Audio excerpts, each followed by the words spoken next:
Hello friends, I am Rinku and welcome to our channel tricky study for you. Friends, आज की इस class में हम लोग पॉलिटी से रिलेटेड जो घटना चक्र की सीरीज को स्टार्ट किए हुए हैं उसे कंटिन्यू करेंगे। आज हम लोग इसमें जो चैप्टर 8 है उद्देशिका, उसको हम लोग पढ़ेंगे। तो चलिए स्टार्ट करते हैं आज की क्लास को।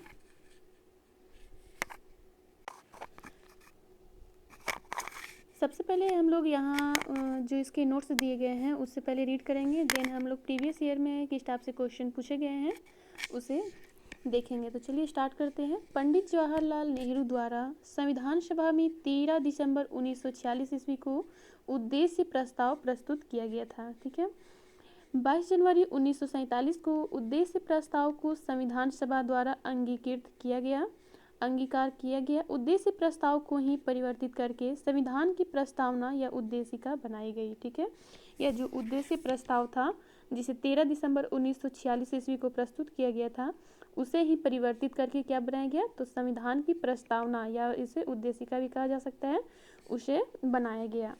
देन इसमें संशोधन होता है कब, तो 42वें संविधान संशोधन 1976 द्वारा उद्देशिका में समाजवादी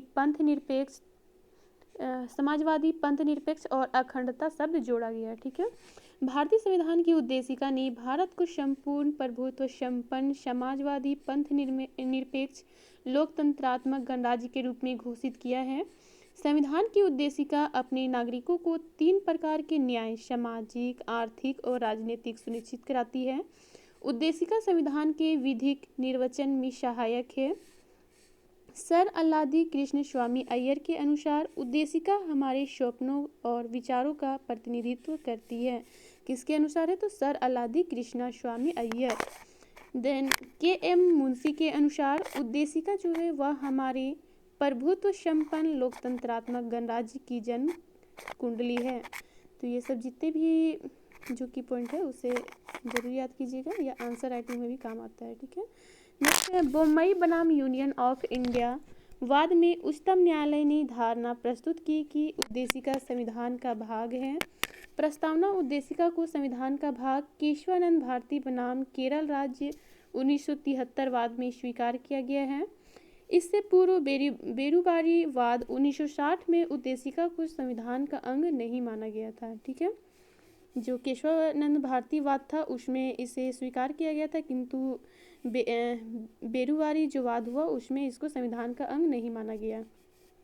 उसके बाद गोलकनाथ बनाम पंजाब राज्य के प्रकरण में उद्देशिका को संविधान की मूल आत्मा कहा गया। उद्देशिका की प्रकृति न्याय योग्य नहीं है। प्रस्तावना में विचार, अभिव्यक्ति, विश्वास, धर्म और उपासना की स्वतंत्रता की बात की गई है। इसमें प्रतिष्ठा और अवसर की समानता उल्लिखित है। प्रस्तावना को संविधान की आत्मा कहा जाता है। ठीक है, प्रस्तावना को संविधान की आत्मा कहा जाता है। B.R. अम्बेडकर ने संवैधानिक उपचारों के अधिकार को संविधान की आत्मा और हृदय माना है। के.एम. मुंशी ने इसे राजनीतिक जनपत्री कहा है। सुभाष कश्यप ने कहा है कि संविधान शरीर है तो प्रस्तावना उसकी आत्मा है। प्रस्तावना आधारशिला है तो संविधान उस पर खड़ी अट्टालिका। नेक्स्ट है B.R. अम्बेडकर ने संविधान को एक पवित्र दस्तावेज कहा है। ठीक है, किसने, B.R. अम्बेडकर ने। अब देखते हैं हम लोग इससे किस टाइप के प्रश्न पूछे गए हैं। तो फर्स्ट है, निम्नलिखित अवतरण में हम भारत के लोग भारत को एक संपूर्ण प्रभुत्व संपन्न समाजवादी पंथ निरपेक्ष लोकतंत्रात्मक गणराज्य बनाने के लिए तथा उसके समस्त नागरिकों को सामाजिक, आर्थिक और राजनीतिक न्याय, विचार, अभिव्यक्ति, विश्वास, धर्म और उपासना की स्वतंत्रता, प्रतिष्ठा और अवसर की क्षमता प्राप्त कराने के लिए तथा उन सब में व्यक्ति की गरिमा, राष्ट्र की एकता और अखंडता सुनिश्चित करने वाली बंधुत्व बढ़ाने के लिए दृढ़ संकल्प होकर अपनी इस संविधान सभा में आज फिल इन द ब्लैंक्स। तो इसमें क्या हो जाएगा, तो 26 नवंबर 1949, इसमें आज 26 नवंबर 1949 को एतद द्वारा इस संविधान सभा को अंगीकृत, अधिनियमित और आत्मसमर्पित करते हैं। ठीक है, यह जो है वो प्रस्तावना इसमें दिया गया है। नेक्स्ट क्वेश्चन है क्वेश्चन नंबर 2। भारतीय गणतंत्र की 26 जनवरी 1950 को सही संवैधानिक वस्तु स्थिति क्या थी जब संविधान लागू किया गया था। तो इसका सही आंसर हो जाएगा ऑप्शन नंबर सी, संपूर्ण प्रभुत्व संपन्न लोकतंत्रात्मक गणराज्य। नेक्स्ट क्वेश्चन है क्वेश्चन नंबर 3, भारत की संविधान के निर्माताओं का मत निम्नलिखित में से किसमें प्रतिबिंबित होता है? तो इसका सही आंसर हो जाएगा ऑप्शन नंबर ए, उद्देशिका। नेक्स्ट क्वेश्चन है क्वेश्चन नंबर 4, संविधान में हमारे राष्ट्र का उल्लेख किन नामों से किया गया है? तो इसका सही आंसर हो जाएगा ऑप्शन नंबर ए, भारत तथा इंडिया। इसका जो उल्लेख है अनुच्छेद 1 के 1 में किया गया है। ठीक है। नेक्स्ट क्वेश्चन है क्वेश्चन नंबर 5, भारत के संविधान की प्रस्तावना में कितने प्रकार का न्याय, स्वतंत्रता, समानता एवं भ्रातृत्व का उसी क्रम में उल्लेख किया गया है? तो इसका सही आंसर हो जाएगा ऑप्शन नंबर ए, यानी कि भारत के संविधान की प्रस्तावना में 3 प्रकार का न्याय, 5 प्रकार की स्वतंत्रता और 2 प्रकार की समानता तथा 1 प्रकार के भ्रातृत्व का उल्लेख किया गया है। नेक्स्ट क्वेश्चन है क्वेश्चन नंबर 6 जो क्वेश्चन है वह विवादित है, इसलिए आप इसमें जो दिए गए जो नोट्स है उसको आप लोग देख सकते हैं।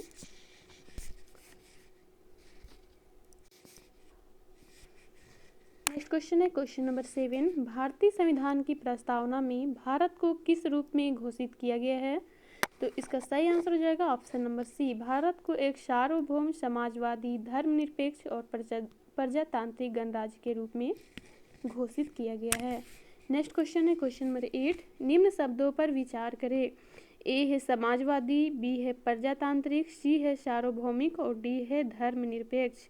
सही शब्दों का विचारानुसार क्रम दीजिए, इसमें क्रम के अनुसार इसको सजाना है। तो इसका सही आंसर हो जाएगा ऑप्शन नंबर सी, यानी कि सबसे पहले हो जाएगा सार्वभौमिक, देन सामाजिक, देन धर्मनिरपेक्ष, देन प्रजातांत्रिक।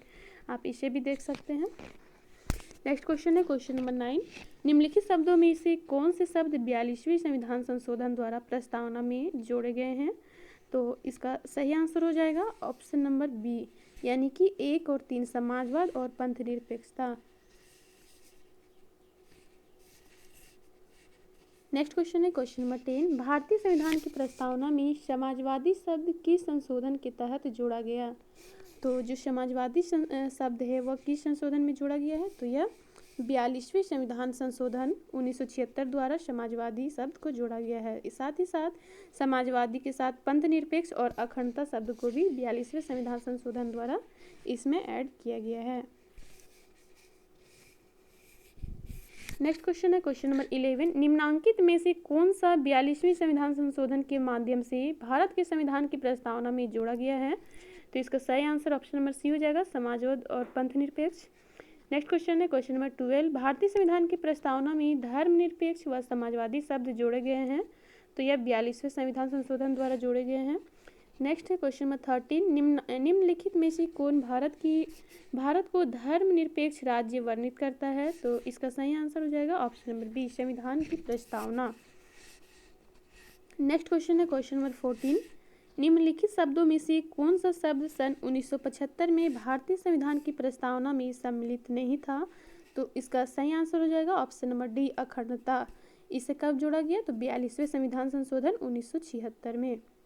समाजवादी, पंथ निरपेक्ष और अखंडता शब्द को 42वें संविधान संशोधन 1976 द्वारा प्रस्तावना में जोड़ा गया। नेक्स्ट क्वेश्चन है क्वेश्चन नंबर 15, निम्न संविधान की उद्देशिका के संबंध में निम्न कथनों पर विचार करिए और दिए गए कूट की सहायता से बताइए कि उनमें से कौन सही है। तो इसमें कौन सही है वह उसे बताना है।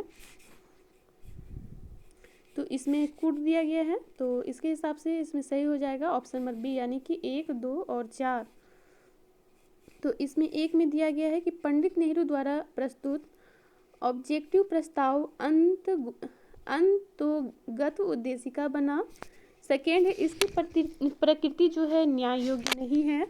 थर्ड जो है इसका संशोधन नहीं किया जा सकता, ये गलत है। ठीक है, इसमें संशोधन किया जा सकता है। एंड फोर्थ है संविधान के विशिष्ट प्रावधानों का यह रद्द नहीं सकता। तो यह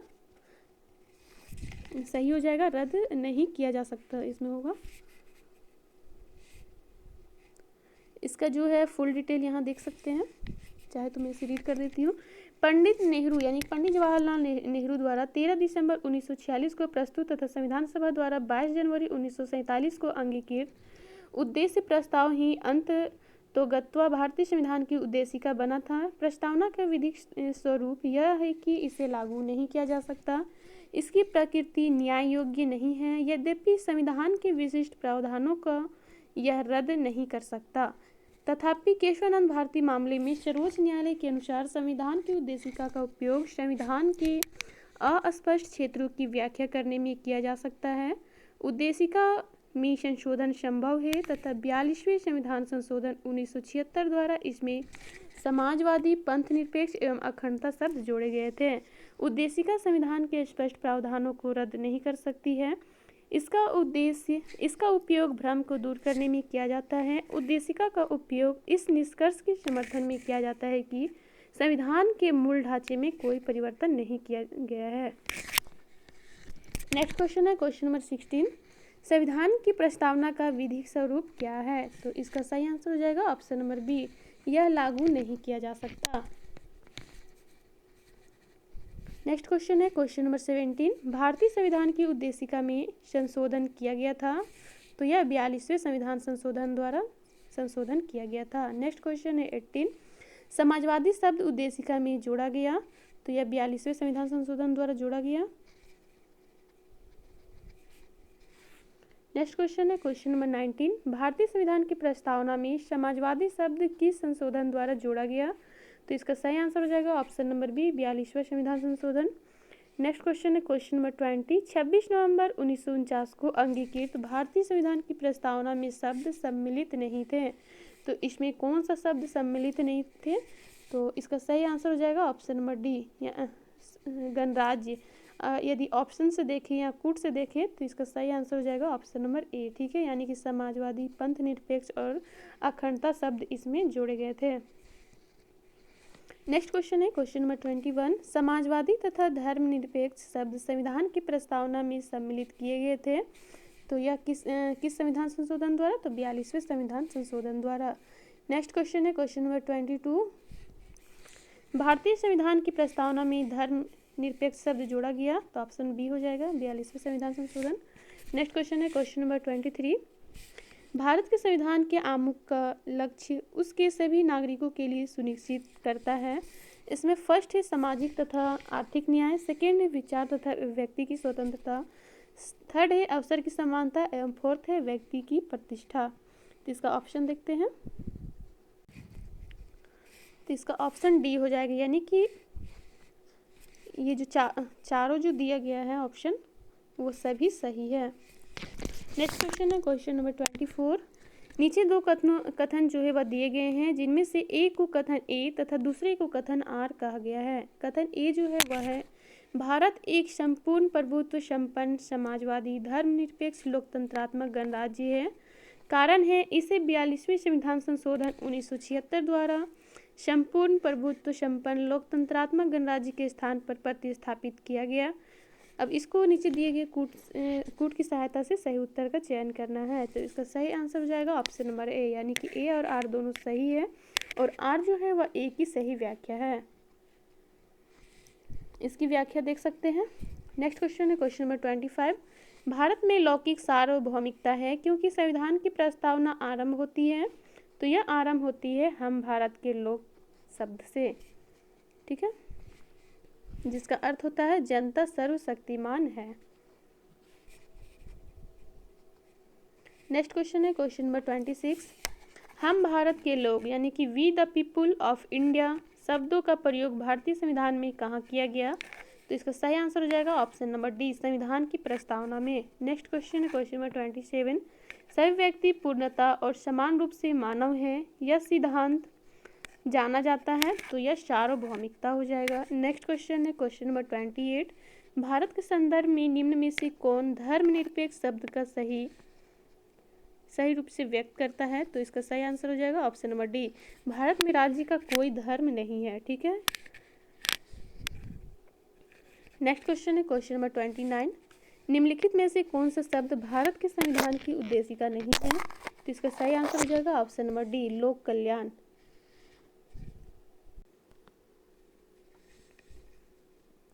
नेक्स्ट क्वेश्चन है क्वेश्चन नंबर 30। भारतीय संविधान की प्रस्तावना में निम्नलिखित में से किस स्वतंत्रता का वर्णन नहीं है?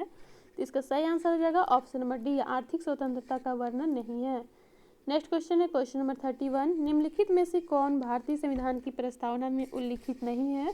तो इसका सही आंसर हो जाएगा ऑप्शन नंबर डी, धार्मिक न्याय जो है वह उल्लिखित नहीं है, जबकि सामाजिक न्याय, राजनीतिक न्याय तथा आर्थिक न्याय उल्लिखित किया गया है। नेक्स्ट क्वेश्चन है क्वेश्चन नंबर 32। संविधान की प्रस्तावना के बारे में कौन सा कथन सही है? तो इसका सही आंसर हो जाएगा ऑप्शन नंबर ए, समाजवादी धर्मनिरपेक्ष शब्द 1950 में लागू संविधान के अंग नहीं थे।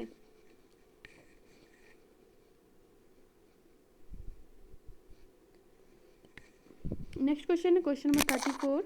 निम्नलिखित में से किसने भारतीय संविधान की प्रस्तावना को हमारी संप्रभु प्रजातांत्रिक गणतंत्र की जनकुंडली कहा? तो इसका सही आंसर हो जाएगा ऑप्शन नंबर डी, के एम मुंशी ने। ठीक है। नेक्स्ट क्वेश्चन है क्वेश्चन नंबर 35। संविधान को एक पवित्र दस्तावेज किसने कहा है? तो इसका सही आंसर हो जाएगा option number A, B R Ambedkar ने संविधान को एक पवित्र दस्तावेज कहा है। नेक्स्ट क्वेश्चन है क्वेश्चन नंबर 36। किस बात के फैसले में सर्वोच्च न्यायालय ने सर्वप्रथम घोषित किया कि उद्देशिका संविधान का हिस्सा नहीं है? तो इसका सही आंसर हो जाएगा ऑप्शन नंबर ए, बेरुवारी मामले में। बेरुवारी मामला 1960 में इसमें सुनवाई हुआ था, जिसमें यह घोषित किया गया था कि जो प्रस्तावना है वह संविधान का अंग नहीं है। नेक्स्ट क्वेश्चन है क्वेश्चन नंबर 37। निम्नलिखित में से किस वाद में उच्चतम न्यायालय ने धारणा प्रस्तुत की कि उद्देशिका संविधान का भाग है? तो इसका सही आंसर हो जाएगा ऑप्शन नंबर सी, बोम्मई बनाम यूनियन ऑफ इंडिया ने। नेक्स्ट क्वेश्चन है क्वेश्चन नंबर 38। निम्नलिखित विवादों में से किसमें सर्वोच्च न्यायालय ने प्रस्तावना को भारतीय संविधान की मौलिक संरचना का भाग स्वीकार किया? तो इसका सही आंसर हो जाएगा option number D, Kesavananda Bharati विवाद 1973 में। नेक्स्ट क्वेश्चन है क्वेश्चन नंबर 39। भारतीय संविधान की प्रस्तावना में जिन आदर्शों एवं उद्देश्यों की रूपरेखा दी गई है उसकी व्याख्या की गई है, तो उसकी व्याख्या किसमें की गई है? तो इसका सही आंसर हो जाएगा ऑप्शन नंबर सी, मूल अधिकारों, राज्य की नीति निर्देशक सिद्धांतों एवं मौलिक कर्तव्यों के अध्याय में।